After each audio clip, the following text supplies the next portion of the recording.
Hello, good morning, students. Myself B. Ishwaraya, Associate Professor of Commerce.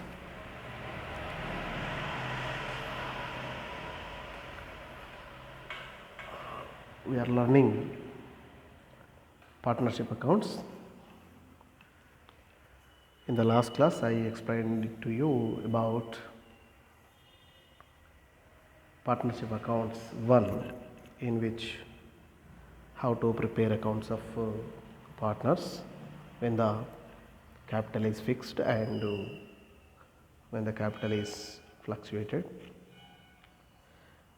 In today's class, partnership accounts 2, when a new partner is admitted into the partnership business. So, how the accounts of partnership is to be maintained will be known.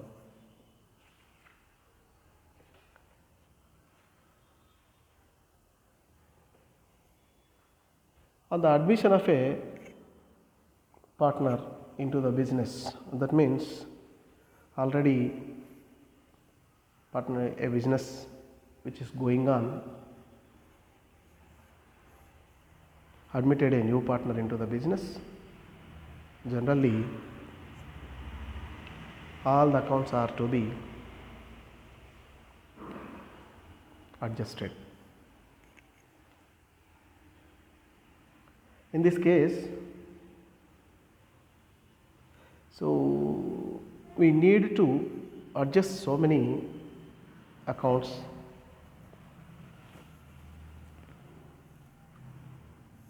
like we have to revalue the assets and liabilities as per the agreement, and also adjustments should be made regarding the accumulated reserves and losses, adjustment regarding the goodwill of the firm, and also we have to calculate a new profit and loss distribution ratio, and an adjustment should be made regarding capitals in this case.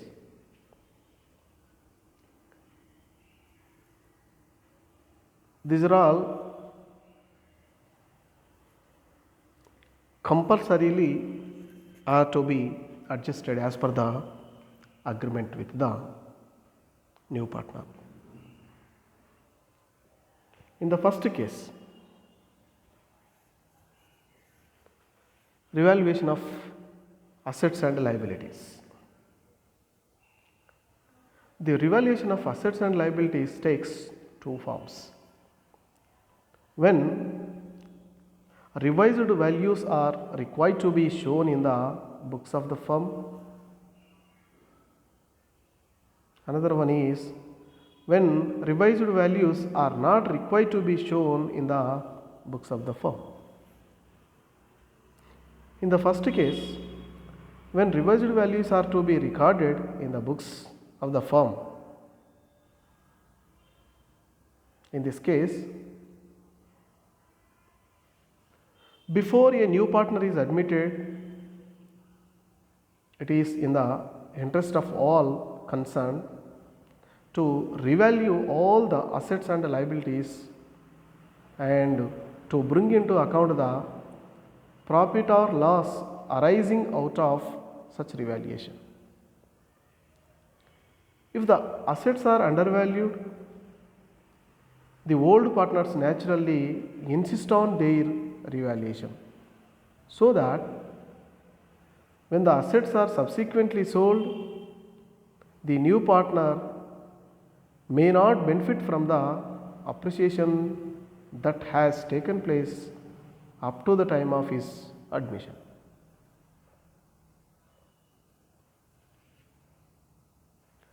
Like appreciation that has taken place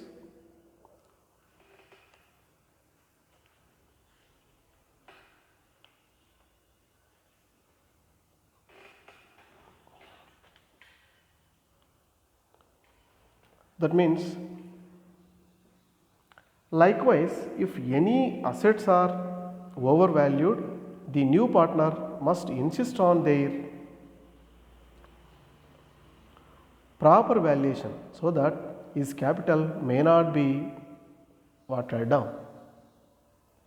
These adjustments are done with the help of an account called revaluation account. This account is a nominal account in nature. Hence, if there is a profit due to revaluation, then this account, that means revaluation account, is credited, and if the revaluation results in a loss, then this amount is debited. The journal entries on revaluation may be written like this.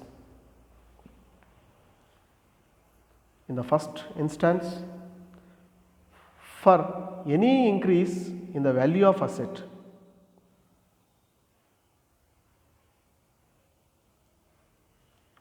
debit the asset and credit the revaluation account. For any decrease in the value of asset is taken place, debit the revaluation account, credit the asset. For any decrease in the value of liabilities, debit the liabilities account and credit the revaluation account for gain. For any increase in the value of liabilities, debit revaluation account and credit liabilities account.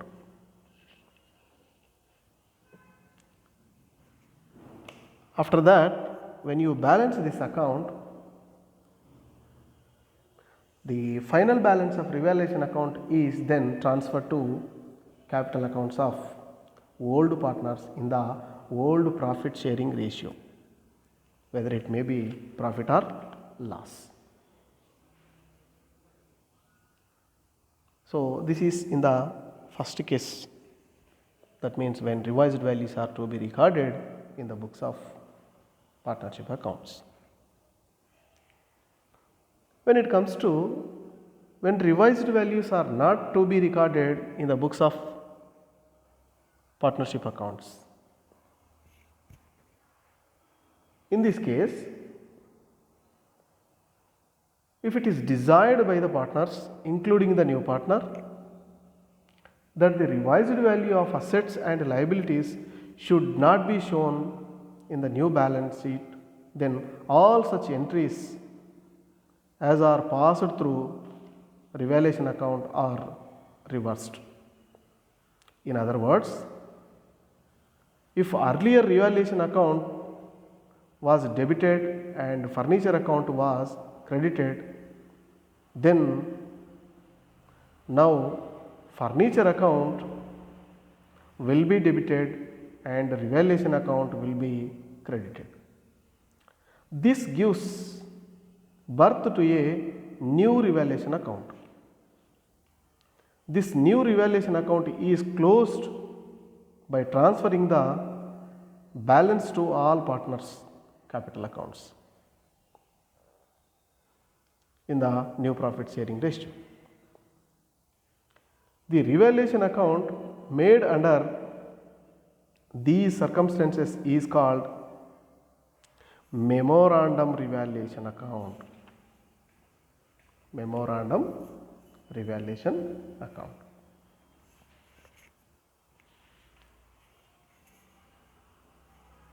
The second adjustment is adjustment regarding the accumulated reserves and losses. This is also very, very important one. Before entering the new partnership business might have earned or incurred profit and losses respectively. those are to be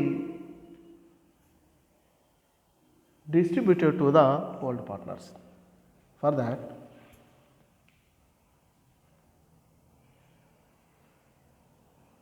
whether there is an admission of a partner, it is essential to close all accumulated profits and losses by transferring them to capital accounts of old partners in their old profit sharing ratio. Journal entry for transferring should be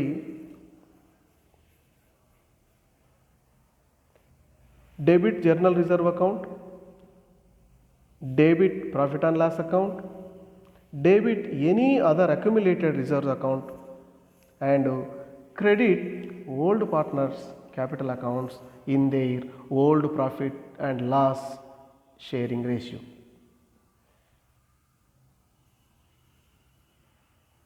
Whatever the accumulated reserves are there, whatever the balance in the profit and loss account is there, any reserve funds are there, these are all should be distributed to the old partners as per the agreement with the new partner. We have to do like this by writing an entry.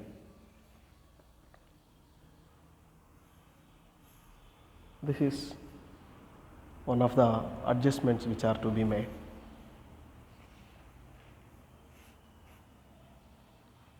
The third adjustment is adjustment regarding the goodwill of the firm.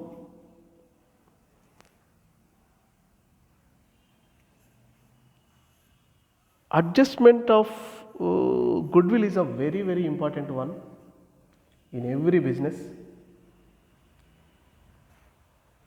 It has to be calculated and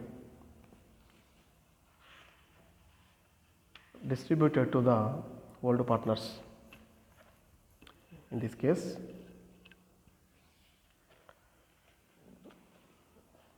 it's very difficult to define the term goodwill.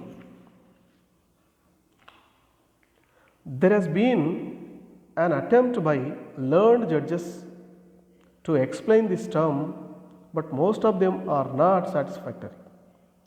The earliest definition given by a learned judge was that goodwill simply means that old customers will resort to the old place. From this, it is clear that there can be goodwill only for an established business, and a newly started business cannot have goodwill. In the words of Maggie,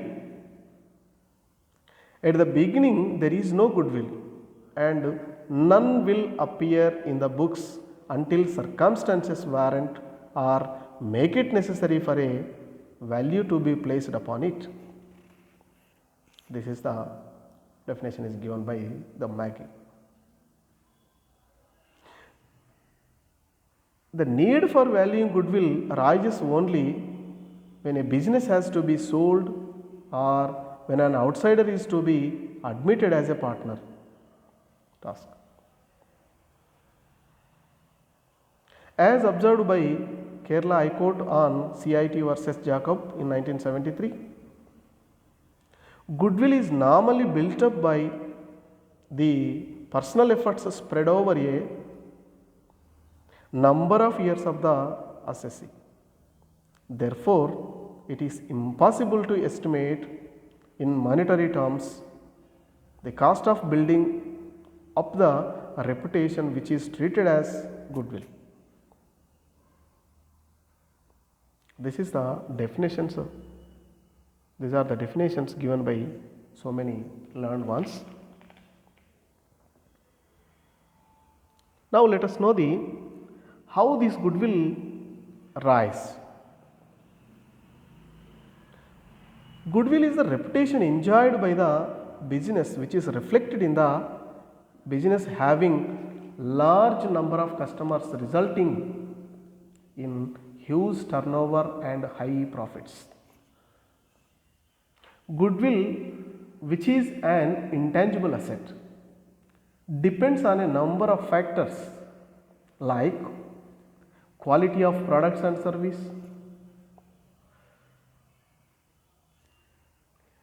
customer policies designed to provide customer satisfaction, the location of the business in the case of distributive trades,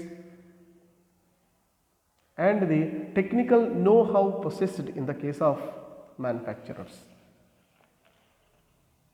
And monopoly or near monopoly rights in the manufacture and or market, such as exclusive right to manufacture or market a product. A firm may not enjoy goodwill if it has a large number of customers due to temporary factors.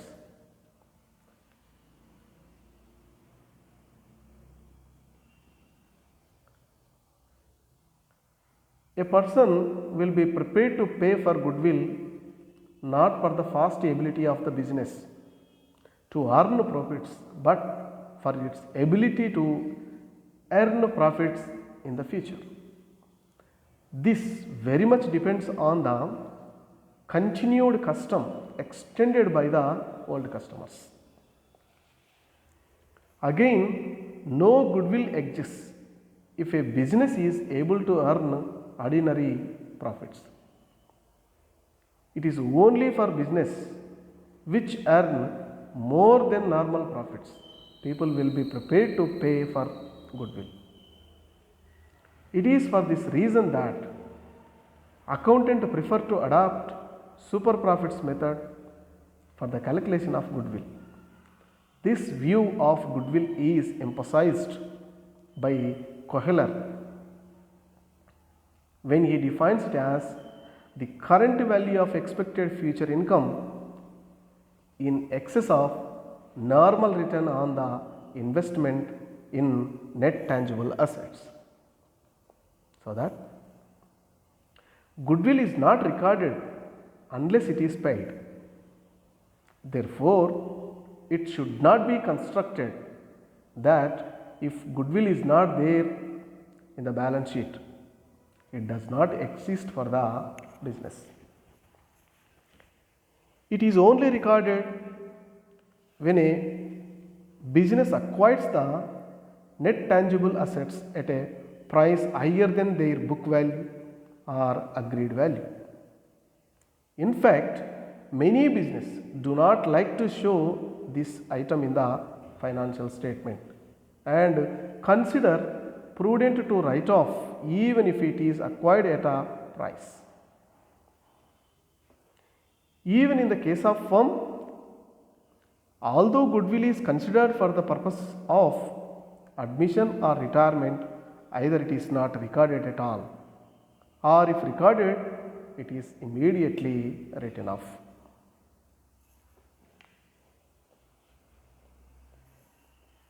So that we are having various methods for the treatment of goodwill in the partnership business at the time of admission of a partner, like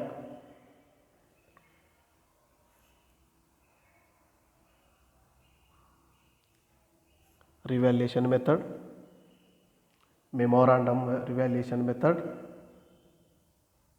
and premium method. One of these methods will be used to calculate the goodwill. Each method should be known. When you take revaluation method, revaluation method is, that means under this method, the amount of full goodwill of the firm is calculated. The difference between the full amount of goodwill so calculated and the amount of goodwill already shown in the balance sheet is found out. If goodwill account does not appear in the balance sheet, then it is assumed that its value is 0 and the amount of goodwill so calculated is taken as the difference between the amount calculated and amount shown in the balance sheet, and entry for the difference is made. If the calculated goodwill is more than the figure at which it appears in the balance sheet, then the following entry has to be made. That is, goodwill account has to be debited, old partners capital account has to be credited. With this entry, we can record in the accounts of partnership business. The credit will be given to the old partners in the old profit sharing ratio, where the book value of goodwill is more than the estimated value. A reverse entry will be made for the difference. Here also, the debit to capital accounts will be in the old profit sharing ratio. To calculate this, we have 4 methods. One is goodwill based on average profit, goodwill based on super profit, capitalization of profits, goodwill based on share of incoming partner, and hidden goodwill. Let us know how to calculate goodwill with each method. Let us first see goodwill based on average profit method. Under this method, total value of goodwill may be calculated as a number of years purchases of the average profit of the past years. According to this method, if profits of the 3 preceding years have been given as, for example,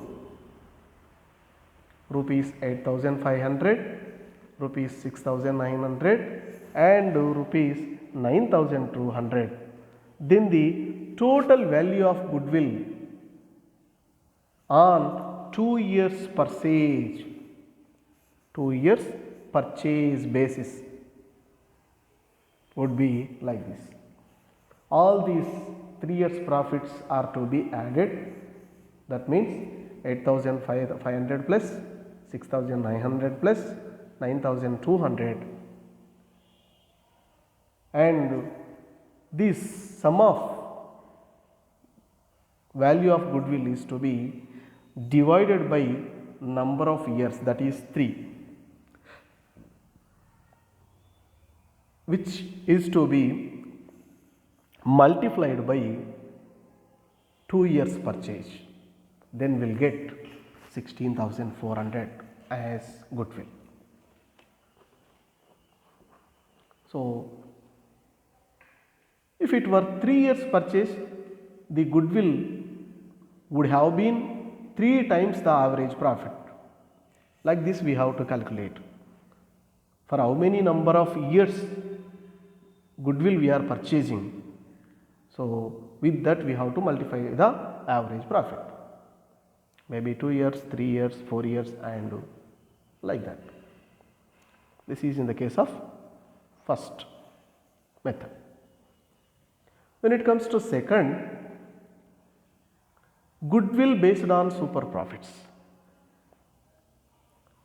As stated earlier, goodwill is the present value of a firm's anticipated excess earnings. When we say excess earnings, it represents something over normal earnings. The normal earnings are based upon a normal rate of return which the investor in general expect on their investments in a particular type of industry.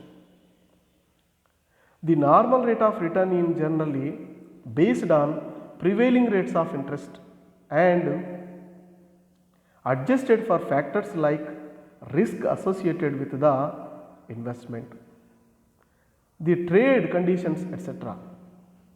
The excess of actual earnings over the normal earnings is termed as super profits, and goodwill is taken to be a specific number of years of purchase of super profits. Say for example, if a firm employs 1 lakh rupees as capital and the normal rate of return is 15%. If the firm makes an average profit of rupees 20,000, then super profit will be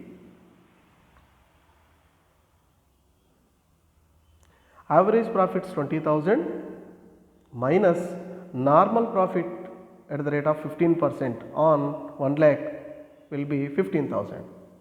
That means super profit will be 5,000. If the goodwill is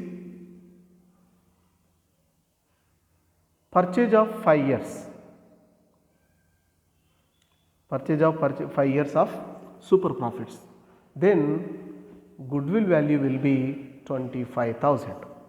25,000. It is not mandatory to have purchase of 5 years. It may be 2 years, it may be 3 years, it may be 5 years as per the agreement upon. So like this, under this method we can calculate goodwill. When it comes to capitalization of profits method, under this method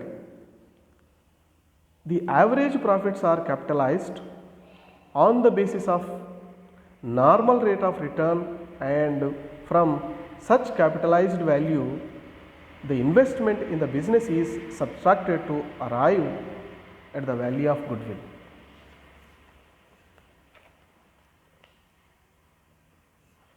If you take an example,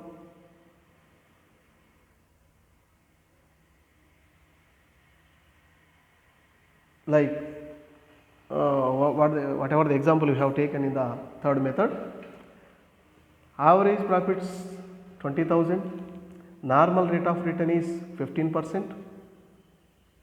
When we capitalize the value of profits 20,000 by 15 into 100, as we are capitalizing the profits, we will get 1,33,333. Now the goodwill is capitalized value of profits minus actual investment, that is 1,33,333 minus 1 lakh. So the goodwill is 33,333. This is also one of the methods will be used to calculate goodwill. When it comes to fourth one, goodwill based on share of incoming partner. In this case, total value of goodwill may also be calculated with the help of new partner's share of premium for his share of profit in the firm. As for example, if C is admitted for 1/4 of share of profit and is required to bring rupees 4,100 as his share of goodwill, in addition to 10,000 as capital, then the total value of goodwill can be calculated like this. If for 1/4 share goodwill is 4,100, Then for full share goodwill is 4100 and into 4 is equal to 16,400. 16,000. So this is the easiest method of calculation of goodwill.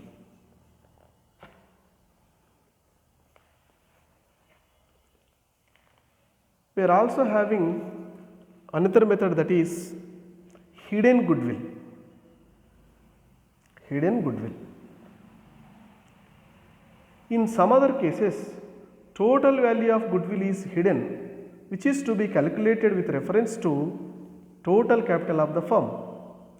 As for example, if A and B with capitals of rupees 10,000 and 20,000 respectively and sharing profits equally, they decided to admit C to A 1/4 interest in the profits of the firm on the payment of rupees 12,000. Then, as per this problem, it may be safely assumed that total capital of the firm ought to be 48,000.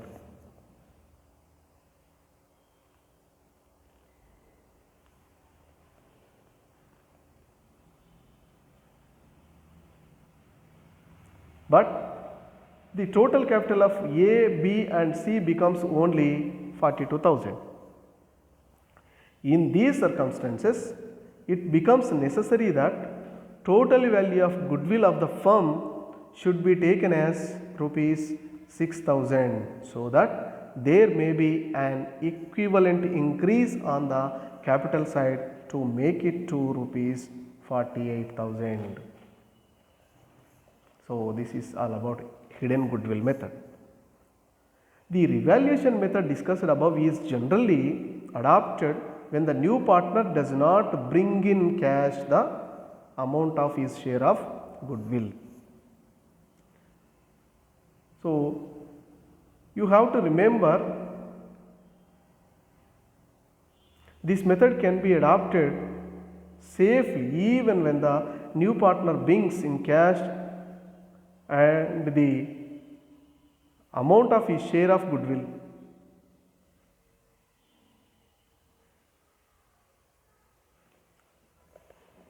In the second method, that is memorandum revaluation method. Under this method, the amount of goodwill is first raised as explained under method A, and then it is written off among all partners including the new partner in the new profit sharing ratio. For this, debit capital accounts of all the partners including new partner, credit the goodwill account. Credit the goodwill account. The amount required to be written off depends upon the conditions laid down in the question. Generally, the full amount of goodwill is written off. Sometimes the student is asked not to raise goodwill account and is required to make necessary adjustments to capital accounts straight away. In such a cases, an entry will be made crediting the old partners to the extent they have sacrificed and debiting the new partners suitably.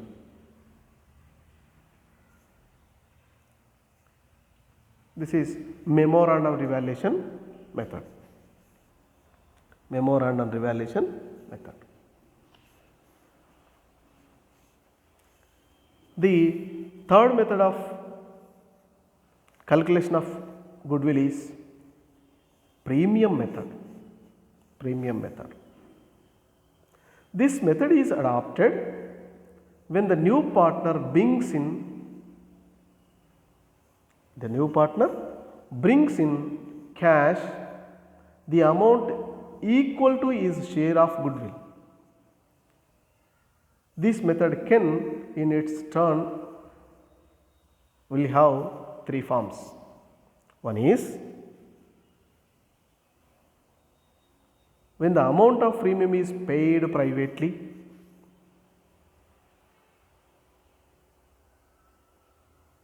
when the amount of the premium is retained in the business, when the amount of premium is withdrawn by the old partners. In the first case, when the amount of premium is paid privately, the amount of goodwill is paid by the new partner to the old partners privately. If this is done, no journal entry is required to be recorded in the books of partnership accounts, as nothing is brought into the business, nothing is distributed to the partners.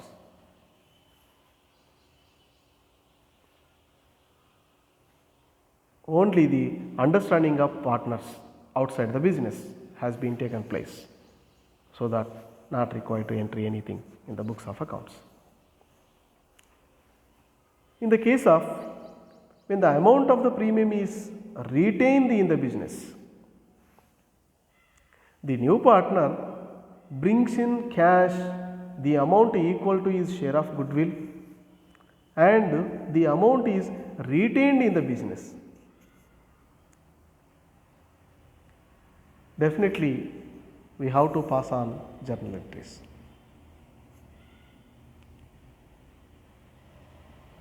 Debit the cash account, credit the capital account of the new partner.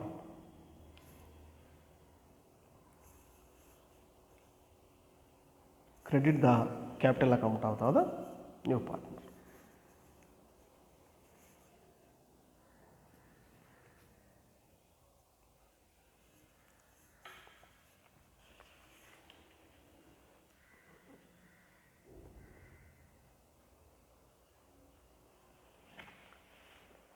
It may be repeated that credit to old partner's capital account is given in the sacrificing ratio, not in the old profit sharing ratio. Thus, if A and B are partners sharing profits in 3:2 ratio, say for example, and C is admitted and the new ratio is 2:2:1, then credit for the amount brought in by C for the goodwill be given to only A, because in this case B has not made any sacrifice on the admission of C in the firm.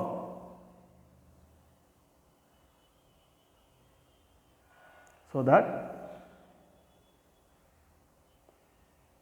debit the goodwill account, credit the old partner's capital account.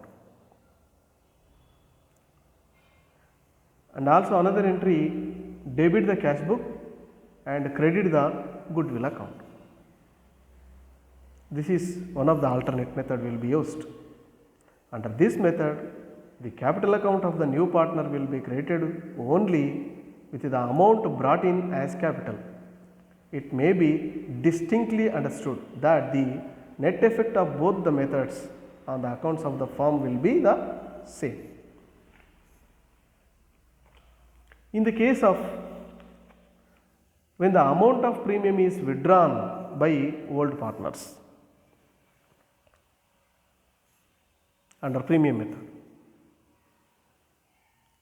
in this case the amount of premium brought in by the new partner is withdrawn by the old partners. Thus, in this case, in addition to the journal entries, we have to write another entry.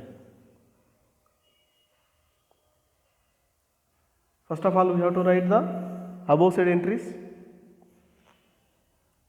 and also write debit old partners capital accounts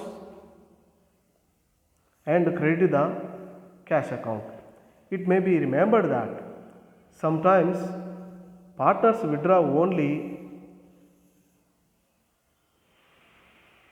half or quarter of the premium. In that case, entry will be made for the proportionate amount. Proportionate amount.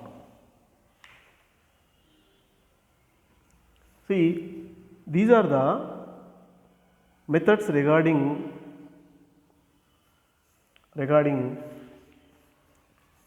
calculation of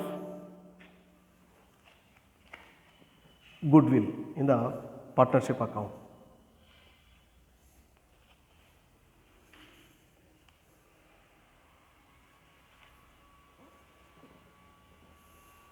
See, calculation of goodwill is essential in the partnership business. When a new partner is admitted into the business, as well as when a existing partner is retires from the business. In that case, I will explain you, but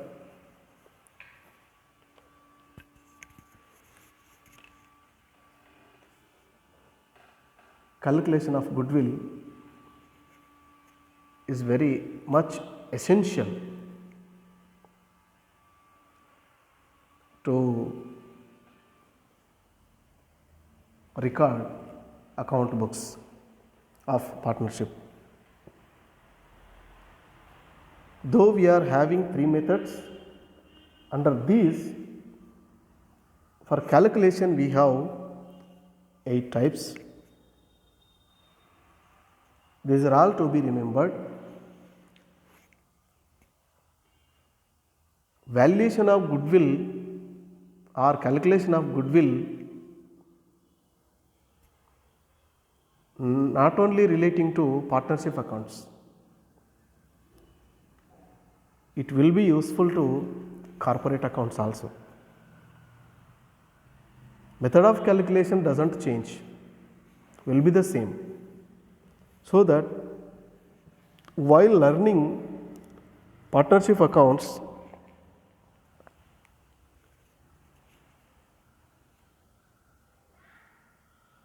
every student has to learn calculation of goodwill, which will be very much useful to you. So, in this admission of a new partner, we have to learn some more adjustments which are necessary. Those will be explained with an example in the next class. Till that,